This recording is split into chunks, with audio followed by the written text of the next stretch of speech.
Berbagi wawasan jika ada yang kurang berkenan, mohon maaf atau jika ada yang lebih paham monggo diberi wawasan yang lebih baik. Sedulur papat limo pancer, siang dan malam keempat pendekar gaib ini setia menunggu kita. Saat genting dan bahaya, dia menyeret kita ke tempat yang aman. Saudara penjogo gaib ini bukan jin bukan pula genderuwo. Semakin lomo belajar ajaran leluhur Jawa, kita akan semakin terkagum-kagum podo para nenek moyang. Ilmu yang mereka ajarkan tidak bertentangan dengan agama. Bahkan sesuai dan memperkoyo pemahaman agama yang kita anut. Sayangnya banyak yang masih memandang sebelah mata ajaran para leluhur Jawa ini. Bahkan ada yang menuduhnya sebagai syirik, kurofat dan takayul. Para penuduh ini mungkin lupa bahwa ajaran Jawa disampaikan secara sederhana agar mudah dipahami orang Jawa. Memang para leluhur, kita kadang tidak fasih melafalkan kata-kata Arab. Para leluhur ini juga orang yang masih gagap iptek. Namun jangan salah sangka dulu. Dari segi kebijaksanaan, ilmu batin dan olah rasa para nenek moyang kita dulu bisa diandalkan. Mereka adalah para waskita yang mampu membangun Candi Borobudur, Prambanan dan mampu membuat sebuah bangunan dengan ketepatan geometris dan geologis. Tidak kalah oleh nenek moyang bangsa Mesir yang mampu membangun piramida atau nenek moyang suku Inca, bangsa Peru yang bisa membangun Machu Picchu. Saat agama Islam masuk ke Nusantara, sementara di Jawa saat itu sudah berkembang agama Hindu, Buddha dan berbagai kepercayaan animisme, dinamisme, politeisme. Islam melebur secara pelan dan damai, berasimilasi serta berosmosis tanpa pertumpahan darah. Islam agama damai dan tidak memaksa. Orang Jawa bersifat pasrah, sumeleh, sumarah, ikhlas dan mengandalkan rasa pangrasa. Jadi, klop sudah. Bagi orang Jawa, masuknya agama Islam yang koyo dengan aspek kebatinan tasawuf sangatlah tepat. Orang Jawa pun tidak kebingungan dengan ajaran-ajaran mistik yang ada di dalamnya.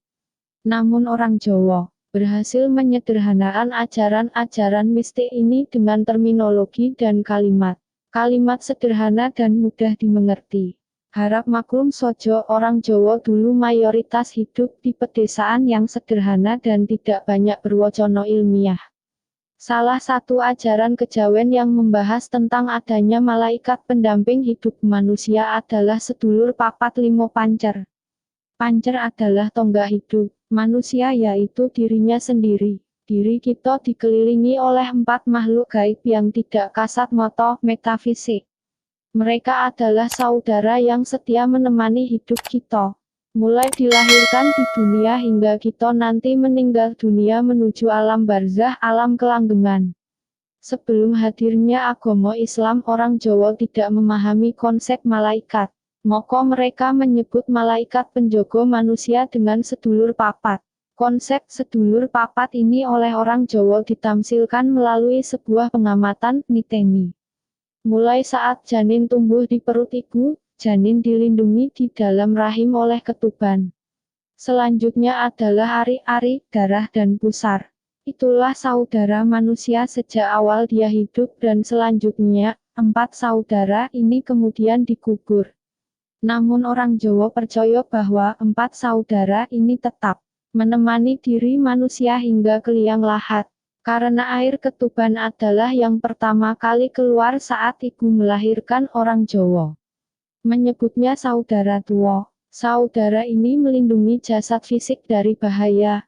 Maka ia adalah sang pelindung fisik. Selanjutnya yang lebih mudah adalah ari-ari tembuni atau plasenta. Pembungkus janin dalam rahim telah melingkupi tindakan janin dalam rahim yang kemudian mengantarkan kita ke tujuan. Maka ia adalah sang pengantar. Saudara kita selanjutnya adalah darah. Darah ini membantu janin kecil untuk tumbuh berkembang menjadi bayi lengkap. Darah adalah sarana dan wahana ira diate tondo hubung nyaa podo manusia. Darah bisa disebut nyawa bagi janin. Maka darah disebut dengan pembantu setia manusia MENEMUKAN jati dirinya sebagai hamba Tuhan, cermin Tuhan Imago Dei. Saudara gaib kita terakhir adalah Pusar. Menurut pemahaman kejawen, Pusar adalah nabi. Pusar secara biologis adalah tali yang menghubungkan perut bayi dalam rahim dan ari-ari. Pusar mendistribusikan makanan yang dikonsumsi ibu ke bayi. Pusar dengan demikian MENDISTRIBUSIKAN wahyu ibu manusia yaitu Gusti Allah SWT kepada diri kita. Keempat saudara gaib ini sesungguhnya adalah 4 malaikat penjaga manusia yang berada di kanan, kiri, depan, belakang kita. Moko tidak salah bila Anda menyapa dan bersahabat akrab dengan mereka. Secara gaib Tuhan memberikan pengajaran tidak langsung kepada hati kita. Namun melalui mereka pengajaran itu disampaikan. Keempat penjaga malaikat itu adalah Jibril penerus informasi Tuhan untuk kita. Izrafil pembaca buku rencana Tuhan untuk kita. Mikail pembagi rezeki untuk kita dan Izrail penunggu berakhirnya nyawa untuk kita. Keempat malaikat itu oleh orang Jawa dianggap sebagai sedulur karib hidup manusia. Bila kita paham bahwa perjalanan hidup untuk bertemu dengan Tuhan, hakikatnya adalah perjalanan menuju ke dalam bukan keluar.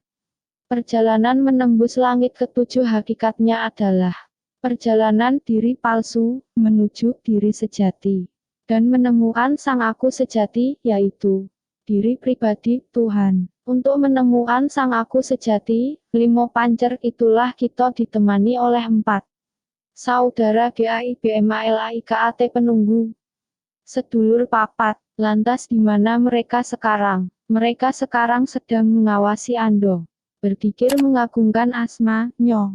Kita bisa menjadikan mereka sedulur paling akrab bila paham bagaimana cara berkomunikasi dengan mereka.